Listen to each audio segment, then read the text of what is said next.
મિત્રો નમસ્તે. થોડુંક લખ્યું મેં અત્યારે.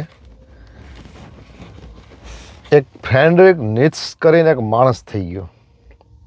એણે એક જીવનનું એક ખૂબ ક્રૂર સૂત્ર આપ્યું છે, થોટ આપ્યો છે. ત્યાંને હું પામવા દોડીને ત્યાં ગયો, ત્યારે ત્યાં ન હતું. માણસ નાનો હોય ત્યારે પોતાના હૃદયમાં, મનમાં શમણાઓ રચે છે કે હું મારા જીવનને આવી રીતનો સુખી કરીશ, ત્યાં જઈશ, આ બનીશ, આમ બનીશ.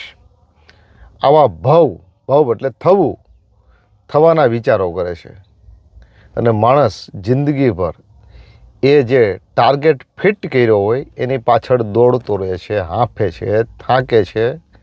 અને ત્યાંને હું પામવા દોડીને ત્યાં ગયો, એટલે આમ દૂર દેખાતું હોય છે ત્યાંને હું પામવા દોડીને, હાંફી થાકીને દોડીને ત્યાં ગયો, એટલે ત્યાં સુધી પહોંચ્યો. નાનપણમાં, યુવાનીમાં આવા સ્વપ્ન કર્યા, અને પછી ખૂબ ભણ્યો, ખૂબ મહેનત કરી, ખૂબ ઉદ્યમ કર્યો, ધંધા કર્યા, ફેક્ટરા કર્યા, જે કર્યું તે કરી અને હું ત્યાં ગયો. ત્યારે કેવી વિચિત્ર પરિસ્થિતિ થાય છે. ત્યારે ત્યાં ન હતું. મેં જોયું તો અહીં તો આ નથી. જ્યાં એ સમયે ત્યાં રહીને મેં નક્કી કર્યું તો ત્યાં પહોંચવું છે. ત્યાં આવ્યો, આ જોયું ત્યારે ત્યાં નથી. એટલે ત્યાં બેઠા મેં જે કલ્પના કરી હતી ત્યાં આવું હશે, આમ હશે, તેમ હશે, એ ત્યાં નથી. એટલે માણસ ત્યાં પાછો હતાશ થાય છે. આવું ક્યારે થાય છે માણસના જીવનમાં? લગ્ન કરી લે માણસ, અને જે કંઈ પ્રાપ્તિ કરવી હોય, સિદ્ધિઓ મેળવી, સિદ્ધિ મેળવી લે, અને મેળવ્યા પછી એમ થાય હાલું હજુ કાં મજા નથી આવતી, હજુ કાં હૃદયનો કંઈક ખૂણો ખાલી છે. પત્ની તો આવી જોઈતી હતી, પૈસાવાળો હોઉં ત્યારે તો હું આમ હોઉં. કારણ કે એણે પૈસાવાળાને જોયા હતા. પૈસાવાળો પોતે છે, થવાનો છે, એ એણે માત્ર સ્વપ્ન કર્યા હતા. કેવું થાય છે? ડુંગરા દૂરથી રળિયામણા. અત્યારે ગિરનારને જોઈને આમ તો આપણે એવો આમ સરસ મજાની આકૃતિ દેખાય પહાડની. આવા હરેક ડુંગરાઓ દૂરથી રળિયામણા લાગે છે. અંદર જઈને ફંફોરીએ ત્યારે ખબર પડે આમાં કાંટા છે, કાંકરા છે, ઝાંખરા છે, મચ્છર છે, મકોડા છે, માખી છે, બધું જ. એમ દૂર બેસીને જે જિંદગીની કલ્પના કરી હોય એ આપણું ડ્રીમ આપણને સાકાર થયેલું લાગે છે અને નથી લાગતું. આવી હરેક માણસની સ્થિતિ થાય છે. મનોજ ખંડેરિયાએ કીધું ને, હોય જ્યાં વર્ષોથી જવાનું મન, ત્યાં જઈને તરત જ પાછું વળે મન, આમ પણ બને. આવું મેં કંઈક લખ્યું છે. મિત્રો, સુખ છે ને, સુખનું સરનામું આપણે જન્મીએ ને ત્યારે આપણા હૃદયમાં હોય છે, આપણી પાસે જ હોય છે. આપણે જ્યાં જન્મમાં ને એ જ સુખ હોય છે. અને પછી દોડીને ગમે ત્યાં જઈએ તો પણ આપણે જે બાળપણની જે જિંદગી માણી હોય, જે સુહાના દિવસો કહીએ આપણે, જે માણ્યા હોય ને, એ જ આપણને સુખ લાગે છે. શા માટે? કારણ કે એ સમયે ત્યાં આપણે હતા, આપણો સ્વ હતો. ત્યાં આપણી પાસે પદ નહોતું, પાવર નહોતો, પૈસો, પ્રતિષ્ઠા, સંપત્તિ કંઈ નહોતું, અને હું હતો. એટલે જ્યારે માણસ બધું જ પ્રાપ્ત કરેલો હોય, ધન દોલત, અને બધું જ એની પાસેથી જ્યારે જતું રહે ને માણસ પાસેથી, ત્યારે માણસને એમ લાગે છે કે હાળું બધું જ વહી ગયું તોય હું જીવું છું, તોય મજા આવે છે. આવા પુસ્તક છે, ધ લાઈફ કરીને એક જાપાનીઝ પુસ્તક છે. એ માણસ એક બહુ જહાલીવાળી જિંદગી જીવતો હતો અને રોડપતિ બની ગયો. અને ત્યારે એમ લાગ્યું હતું હું આવો માણસ થઈ જાઉં, રોડપતિ થઈ જાઉં તો ન જીવી શકું. અને છતાંય એને મજા આવી જીવવાની. ત્યારે એણે લખ્યું કે કોઈ આત્મતત્વ, આત્મચેતન આપણી પાસે કોઈ છે ને, એ ચૈતન્ય છે ને, એ જ આપણે જીવાડે છે. આપણે એમ લાગે છે કે આ જહાલી આપણને જીવાડે છે, આ મહેલો જીવાડે છે, આ પદ, આ પ્રતિષ્ઠા જીવાડે છે, આ બંગલા, આ મોટર, આ કાર જીવાડે છે. મિત્રો, જો આ જીવાડતું હોય ને તો ધનના ઢગલા ઉપર બેસેલું યુરોપ ને અમેરિકા સુખી હોય.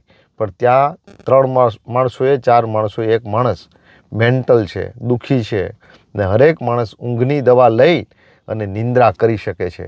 એકદમ નોર્મલ ઊંઘ નથી આવતી, નેચરલ જિંદગી નથી. જિંદગી ક્યાં છે?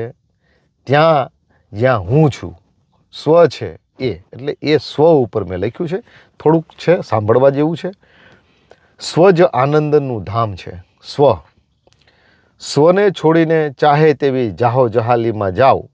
જો તેમાં સાથે તમારો સ્વ નહીં હોય તો તે ચાહે તેવી જાહો જહાલી અને તાજમહેલો હશે તો પણ આનંદ નહીં હોય.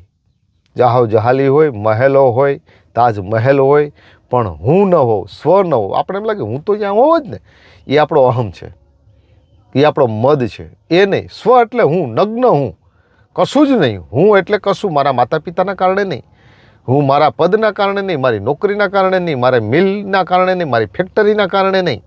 હું બસ હું છું અને મને કશું જોઈતું નથી, એવો હું નગ્ન હું, એ હું સ્વ છું.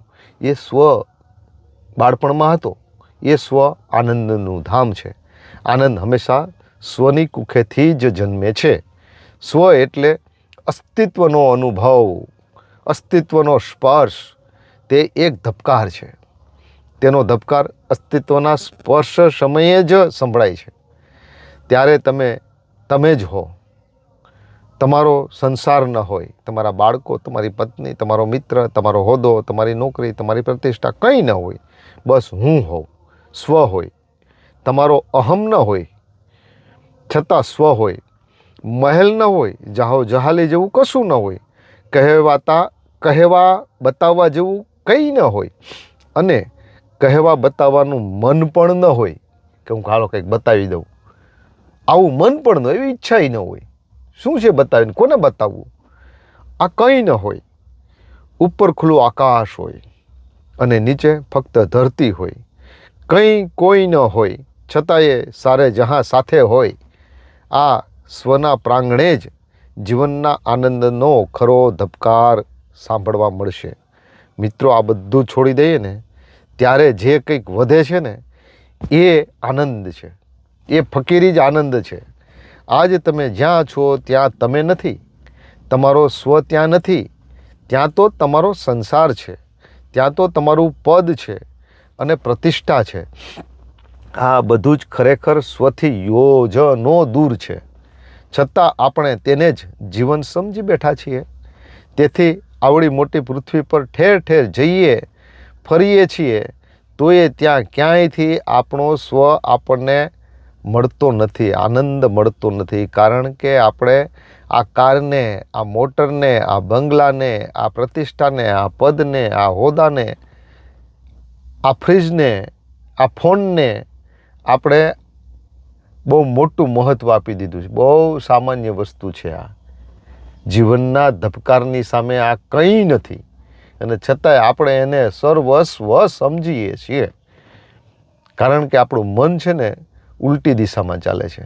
આપણા મૂલ્યાંકનો સુખના, સફળતાના ખૂબ ખોટા છે, એટલે આપણે સુખી નથી. આપણો સ્વ આપણને ક્યારેય એટલે મળતો નથી અને આ સ્વ બસ એમ હાથ વગો જ દૂર છે. આમ જુઓ તો જો તેને આંબવાનો અને અડવાનો પ્રયત્ન કરશો તો 80, 90, 100 વર્ષની જિંદગીમાં ક્યાંય તે જીવવા, માળવા કે હાથ નથી લાગતો. 100 વર્ષ જીવીએ તોય આ સ્વ આપણને હાથ નથી લાગતો. આપણી કમજોરી છે, આપણી કરુણા છે. અને જો તમે આમ ધારો તો આજ અબ ઇસ ઘડીએ તેને પામી શકીએ એમ છીએ. આપણે ધારીએ તો અત્યારે જ ફકીરી લઈને હાલતા થઈએ, અહીંયા બેસી જઈએ, ધૂણી ધખાવીએ, બસ કંઈ મગજમાંથી બધું જ એક્ઝિટ કરી નાખીએ, ડિલીટ કરી નાખીએ, ત્યારે આપણો હું આપણી સામે આવે અને એ હું એ સુખ છે, એ આનંદ છે. ખરેખર આપણે સ્વને પામવાની જરૂર નથી મિત્રો. ખરેખર આપણે સ્વને પામવાની જરૂર જ નથી. પણ જે પદ અને મદમાં આપણે મદોમસ્ત થયા છીએ તે છોડવાની જરૂર છે. પામવાની જરૂર નથી, છોડવાની જરૂર છે. છોડશું એટલે પમાઈ જશે. જેવી રીતે પાણીમાં ડૂબેલા ઘડાને બહાર કાઢી લેવાથી તે ઘડાની જગ્યાએ આપોઆપ પાણી આવી જાય છે. ઘડો આપણે પાણીમાંથી કાઢીએ એટલે એની જગ્યા ખાલી નથી, ત્યાં પાણી આવી જ જાય છે. જેવી રીતે પ્રકાશને પ્રગટ કરવાથી અંધારું આપોઆપ ચાલ્યું જાય છે. આપણે અંધારાને ભગાવવું નથી, પ્રકાશ જલાવીએ એટલે અંધકાર જતો રહે. તેવી જ રીતે બસ એકવાર જે આપણા મનને ચોટેલા ભાવ છે, રાગ છે, મોહ છે, આ છૂટી જાય કે તરત જ ત્યાં આપણો સ્વ ગોઠવાઈ જશે, દેખાઈ જશે. પ્રકાશ એ આપણી અંદરથી જ પ્રગટ થશે. તે ફકીરી છે. ઉપર આકાશ, નીચે ધરતી, અને ત્રીજો જે દુનિયાના વાઘા પહેર્યા વગરનો નગ્ન હું, તે સ્વ છે. દુનિયાના વાઘા પહેરેલો નહીં. ઉપર આકાશ, નીચે ધરતી, અને ત્રીજો હું પણ દુનિયાના વાઘા પહેરેલો નહીં, નગ્ન હું, એ સ્વ છે. માના કુખેથી જન્મો તો અને બાળપણમાં રમ્યો તો એ સ્વ, તે આનંદનું ધામ છે. તે ખરું સુખનું સરનામું છે. તે શોધવાથી નહીં, છોડવાથી મળે છે. શોધશું તો નહીં મળે, છોડી દઈએ ને એટલે આપોઆપ આપણે શું છીએ ને એ આનંદ અંદરથી ઉગે છે. જેમ ગુમડાની રૂજ બહારથી ના આવે, અંદરથી આવે, એમ ભીતરની ગુહાની અંદર આ બધું છે, પણ છોડવું પડે. એટલે જ આપણા ઉપનિષદોએ કીધું ત્યક્તેન ભુંજીતા અસ્તુ જય જય ભા.